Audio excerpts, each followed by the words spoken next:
I chose this story because pensions are supposed to be the safest promise a society can make. And when that process starts cracking, everything downstream gets unstable. Most people don't notice at first because it doesn't look like a collapse. It looks like small changes.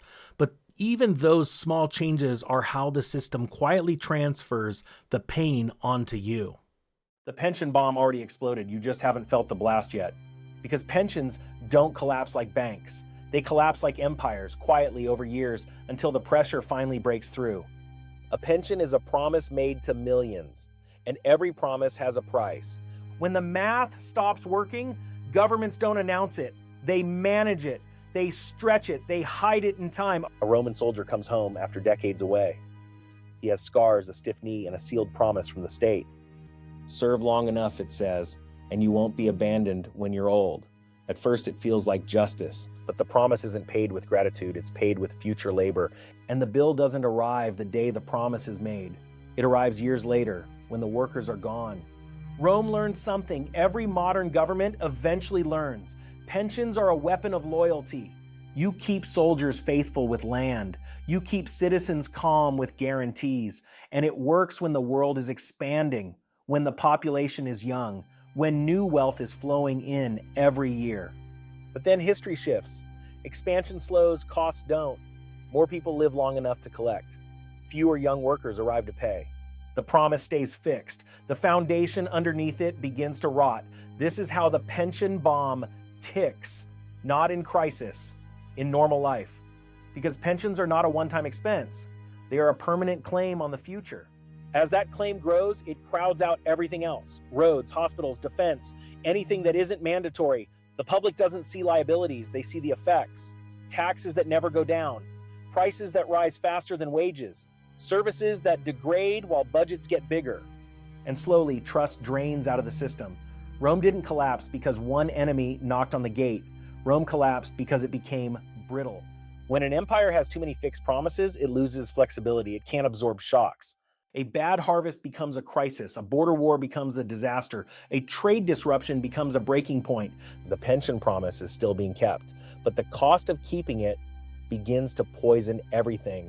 And then the government faces the same three exits, the same choices in every century: borrow, debase, or break the promise.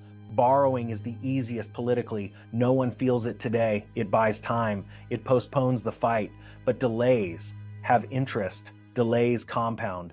The second exit is quieter. If you can't pay the promise honestly, you pay it with weaker money. In Rome, it looked like coins that were slightly lighter, slightly less pure, slightly less trusted. To ordinary people, it didn't feel like policy. It felt like life getting more expensive.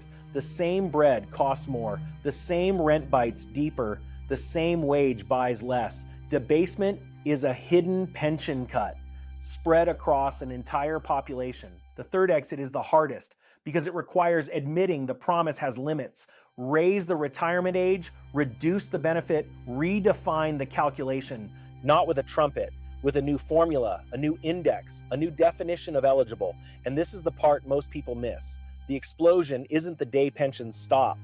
The explosion is the day the state starts trading stability for survival. That blast spreads through taxes, prices, and the value of money itself. Once trust starts leaking out, behavior changes. Trade changes, savings change. People stop planning far ahead. The buildings still stand, the flags still fly, but the system becomes hollow. Pensions don't need to fail to do this. They only need to grow large enough to remove flexibility. Hey, sorry to jump in real quick, but because this connects directly to what a whole lot of people are about to face when the big systems get stressed, they don't just break, they squeeze, and that squeeze hits housing, jobs, lending, and everyday affordability. If you want a step-by-step plan on how to get positioned for a real estate downturn, not with hype, but with a real cycle roadmap, I've got the Crash Resistance course bundle linked down below. Thank you so much for checking it out, and now let's get right back to the story. Now move forward. Not to Rome, to post-war Europe. After the ruins, Europe built a new promise: security for old age, dignity after decades of work. For a while, it worked. Growth was strong. Populations were young. Workers were many. Then demographics turned. Birth rates fell. Lifespans rose. The worker base narrowed. The same math returned. Too many claims on the future, not enough future to claim. So the modern pension bomb doesn't explode with one headline. It spreads through policy. A retirement age that drifts upward, a benefit that grows slower than prices, a temporary change that never reverses, a new tax, a new contribution, a new rule that sounds reasonable on television. People look for villains. But most of this isn't a plot, it's arithmetic.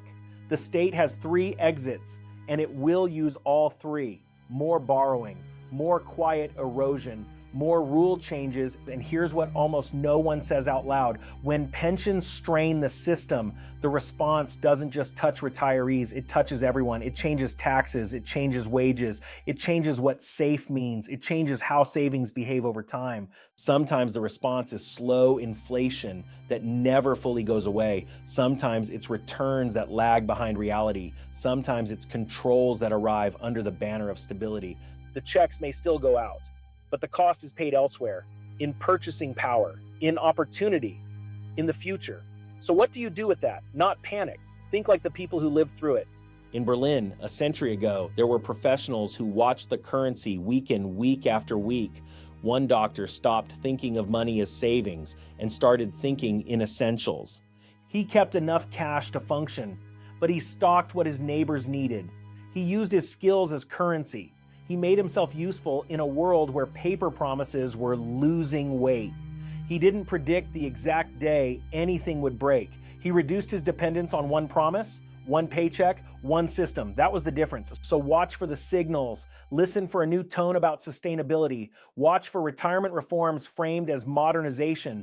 Watch for benefit indexing changes. Watch for means testing. Watch for emergency budget packages that become permanent. Watch for the moment the language shifts from guaranteed to adjusted, from generous to affordable, because that shift means the blast has already happened. The only question is how it gets distributed. Rome's pension system didn't destroy the empire overnight. It made the empire unable to survive anything else. That is what the pension bomb really does. It doesn't always create the first crisis, it makes the next crisis fatal. So the question isn't whether pension promises will change. History says they always do. The question is what they do to the value of your money while they change.